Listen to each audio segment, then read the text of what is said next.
Atlantis was first acknowledged historically around 360 BC by Plato in two of his famous dialogues, Timaeus and Critias. I want to preface this by saying that Plato's dialogues, among other famous philosophers, were often forms of fiction to highlight a philosophical idea. But historians don't completely discredit the potential for them also holding record of real events in time. The general consensus, however, is that Plato's accounts of Atlantis was made up as a means to accentuate his thoughts on morality.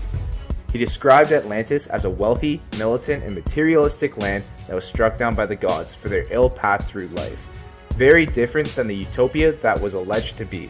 In the end, the vast majority of society believes Atlantis to be nothing more than a story. There are numerous theories about Atlantis.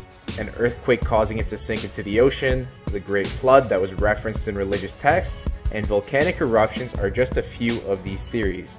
People have theorized for hundreds of years, but somewhat controversial historian and archaeologist Graham Hancock popularized his theory.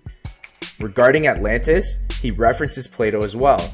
Allegedly, Plato has confirmed that his account of Atlantis was the truth, providing a timeline of the event that sunk the city to be 9,000 years prior to Solon, a famous Greek lawmaker who lived about 200 years before Plato, around 600 BC. During his life, Solon made a trip to the Egyptian priests at the Temple of Sais, where he was allegedly told the story of Atlantis by the priests and how a catastrophic flood wiped out the city. Graham argues that if you look at the geological records for 9,600 BC, or approximately 11,600 years ago, a cataclysmic event took place called the Meltwater Plus 1b.